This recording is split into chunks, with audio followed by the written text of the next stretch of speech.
चलिए बाबू हम लोग जय हिंद ऑल ऑफ यू।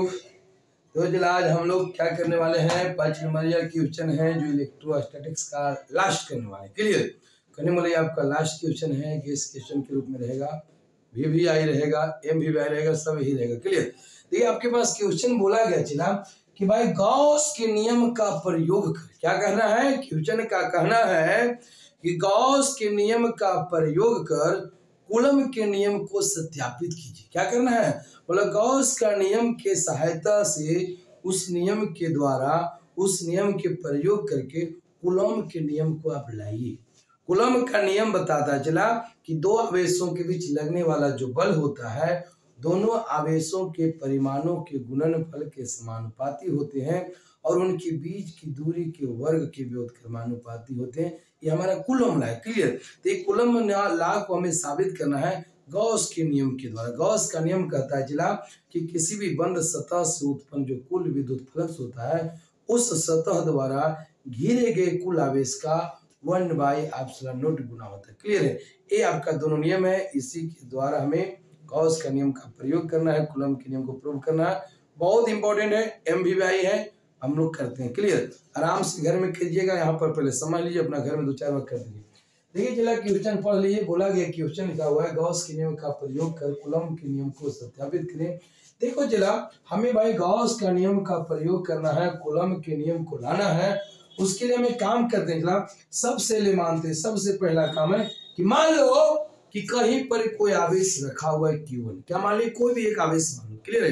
क्या कूलम के नियम को साबित करने हमें 2 आवेश की आवश्यकता पड़ेगी। क्लियर। तो हम मान लेते हैं कि एक कोई आवेश Q1 है जो बिंदु O पर स्थित है। कहां पर है, जल्दी बोलिए।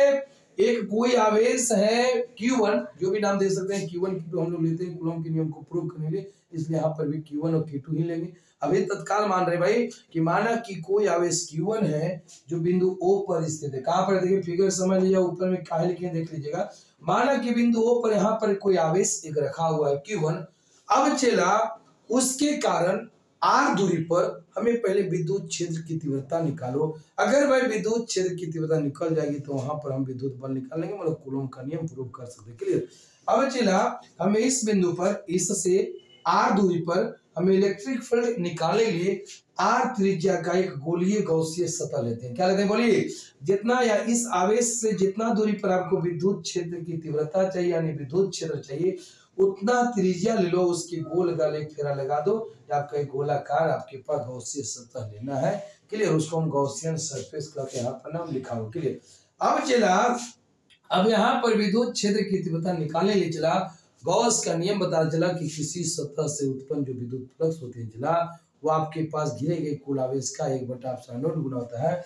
अब मान लीजिए चला यहाँ पर बिंदु P नाम दिए हैं, यहाँ पर एक अल्पांश मतलब अल्प क्षेत्रफल DA लेते हैं जिसकी क्षेत्रफल की दिशा एक सदिश D है। अब मान लिए हैं कि आवेश Q1 है, उसके कारण बिंदु P पर जो विद्युत क्षेत्र की तीव्रता है वो E बनेगा, कुछ बनेगा, उसका हम वैल्यू मान लिए कि E मान बन रहा है, E का मान हमें आ जाएगा अपने आप। क्लियर।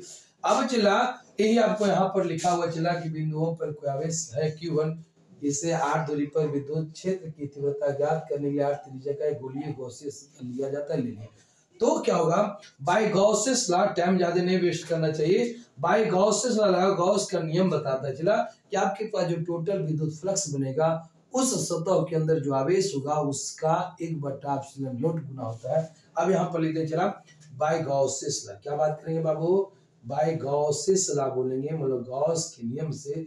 गॉस के नियम बताता चला कि जो कुल विद्युत फ्लक्स फाई होगा, क्या मान लेते हैं, फाई हम विद्युत फ्लक्स को मान रहे हैं, या आपके पास चला पूरे बंद सतह से उत्पन्न विद्युत फ्लक्स E.dA होता है। क्या था चला, अच्छा ये सब करो मत, गॉस के नियम बंद आवेश का 1/0 गुना डायरेक्ट होता है कि नहीं। चलिए क्या होता है चला, जो फाई होगा गॉस का नियम लगाना है। गॉस का नियम बताता है कि भाई जो फाई होगा उत्पन्न विद्युत फ्लक्स होंगे कि पूरे अंदर इस सतह गॉसीय सतह के अंदर जो बंद आवेश होगा, तो यहाँ पर बंद आवेश क्या चला, बोलिए Q1 है। क्या, जल्दी बोलो। तो Q1 बाई 1/ε0 गुना, मतलब बट्टा में ε0 आना चाहिए, तो चला Q1/ε0 होता है। ये आपका हमारा पहला एक तरह से इक्वेशन मिल गया, फाई = Q1/ε0 गॉस के नियम से। कहां से, बोलिए बाय गॉसेस लॉ, मतलब गॉस के नियम से फाई मतलब विद्युत flux Q1 by epsilon not का बंद आवे से यहाँ पर Q1 है। क्लियर? आए चला, अब थोड़ा सा ध्यान देने वाली बात है, कहीं कोई दिक्कत है? अब इसको मुझे जगह को बचा चलिए अभी से, उधर घट जाएगा, दिक्कत है। मतलब यहाँ से हम लोग चला एकदम यहाँ तक कर लेंगे। क्लियर है? अब हम बात करें चला, ये हमारा पहला यहीं पर छोड़ देते हैं। ये हमारा गॉस के नियम से एक विद्युत फ्लक्स निकल गया है, और एक विद्युत फ्लक्स के परिभाषा से फॉर्मूला है कि किसी भी सतह से उत्पन्न जो विद्युत फ्लक्स होंगे वो आपके पास विद्युत क्षेत्र की तीव्रता है, और जो क्षेत्रफल सदिश है उसके बिंदु गुणनफल के बराबर होते हैं। क्लियर? आगे हम लिखेंगे यहाँ पर चला, तो देखिए चला आप लोग इतना दूर आप लोग जगह समझ जाएगा, हम लोग कैलकुलेशन करें। क्लियर? अब यहाँ पर लिखेंगे चला विद्युत फ्लक्स की परिभाषा से, कहाँ से बोलिए? विद्युत फ्लक्स की परिभाषा से, कहाँ से बोलिए? आधा फ है विद्युत फ्लक्स की परिभाषा से। परिभाषा में है दिया हुआ चला आपके पास, परिभाषा में है कि आपके पास जो फाई होगा, जो विद्युत फ्लक्स होगा, close integration E dot D होता है। क्या होता है? Integration close surface E dot D vector में होता है। क्लियर? अब इसको डॉट प्रोडक्ट ऑफ वेक्टर की बात करेंगे तो E डी कॉस थीटा हो जाता है अगर डॉट प्रोडक्ट है तो। क्लियर? थीटा आपके पास E और डी का बीच का कोण है। क्या है बोलिए? E और डी का मतलब भाई आपके पास जो विद्युत क्षेत्र की तीव्रता है, जो आपके पास जो क्षेत्रफल सदिश है उसके बीच का एंगल है। देखो चला कहीं पर भी लीजिएगा तो हमेशा दोनों सेम डायरेक्शन में रहेगा, यानी थीटा का मान 0 डिग्री। या तो आप बिल्कुल याद रख सकते भाई, इधर थीटा का मान टोटल प्रूव करने में 0 डिग्री लेते हैं। क्लियर है? और मतलब यहाँ हुआ चला थीटा इक्वल टू 0 डिग्री। क्या रखना है बोलिए? इसलिए आपके पास क्या हो, फाई इक्वल टू क्या हो जाएगा बोलिए?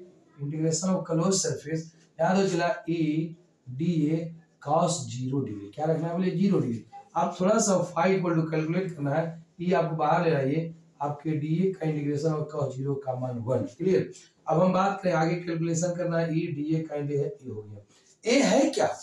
हमारे पास जो बंद सतह है, जो क्लोज सरफेस है, उसका एरिया है। बहुत जगह एस लेते हैं, डी एस लेते हैं, हम ए लेके चलते हैं, हम ए ले रहे हैं एस एरिया। बहुत सा सरफेस लेते हैं, सरफेस से भी वही सतह होता है, एरिया होता है। क्लियर? हम ये ले रहे हैं, कहीं एस भी लेते हैं। क्लियर? अब हम बात करें तो हमारे पास जो ए है, ये जो गॉसीय सतह, जो गॉसीय सरफेस है उसका एरिया होगा। तो आपके पास यहाँ पर जो गॉसीय सतह लिया गया, गोला लिया गया, किस क्या लिया गया बोलिए? गोल। ये गॉसीय सतह, तो गोला का क्षेत्रफल लीजिए। क्लियर? तो चूंकि यहाँ पर ए बराबर हो जाएगा चिला गॉसीय सतह का क्षेत्रफल बोला 4 पाई आर स्क्वायर, गोला का क्षेत्रफल। ठीक, ज्यादा अगले बढ़ाइए रहे, शॉर्ट में करना चाहिए। ए होगा जो एरिया होगा गॉसीय सतह का, गॉसीय गोला है, गोला का क्षेत्रफल आपको पता होगा, 8वां नंबर में पढ़े होंगे चला 4 पाई आर स्क्वायर। क्लियर?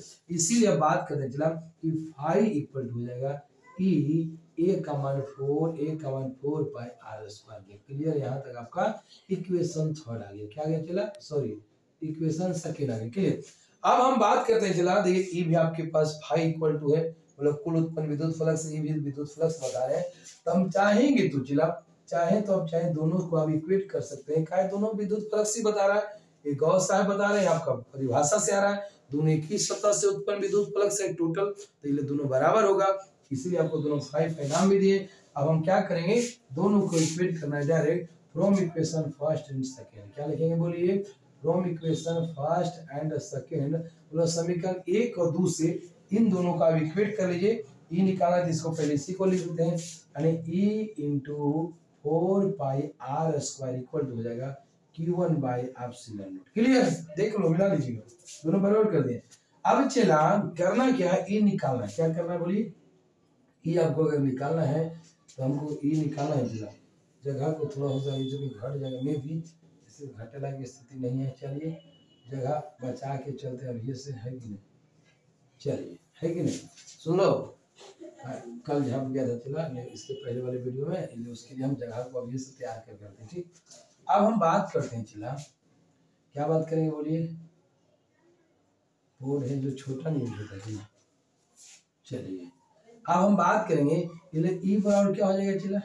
ई बराबर आपका एक भाग हो जाएगा Q1 by 4 pi epsilon naught R square लिख दें, कोई दिक्कत है? इसका हम इक्वेशन थर्ड मान लेते हैं। अगर मान लिए देखो चला Q1 by 4 pi epsilon naught R square, आगे जो लिखने से कोई दिक्कत नहीं होता, गुना में कहीं सब कोई दिक्कत नहीं है।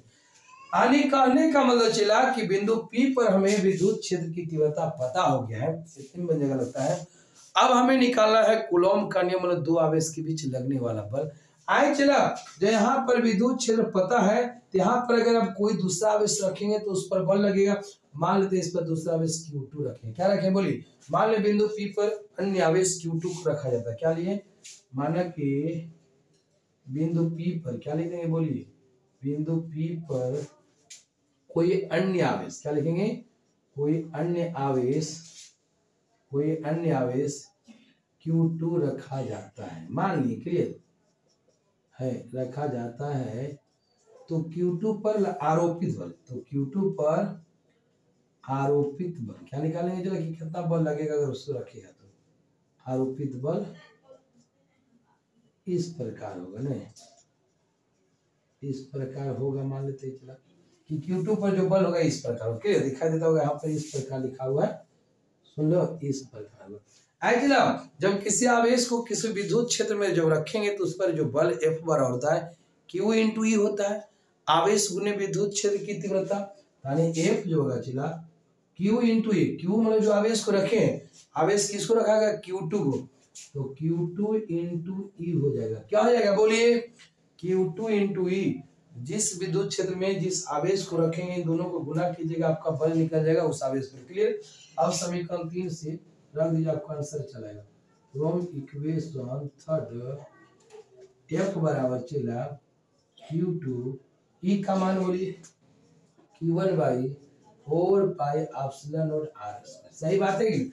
अब यहाँ से बात करें चला, बिल्कुल यहाँ तक दिखाई देता होगा शायद, F बराबर हो जाएगा चला, इसको चाहे तो 1 बाई 4 पाई एप्सिलॉन नॉट लिख सकते हैं, Q1 Q2 को इस प्रकार लिख सकते हैं चला, अपॉन R स्क्वायर है, it is known as Coulomb's, क्या कहलाएगा नहीं, that equation this equation shows Coulomb's law, क्या लिख देते यहाँ पर, लो द कूलम्ब्स लॉ, क्या होगा बाबू, लो द कूलम्ब्स लॉ, क्या होगा, Coulomb's law, low the Coulomb's law, clear.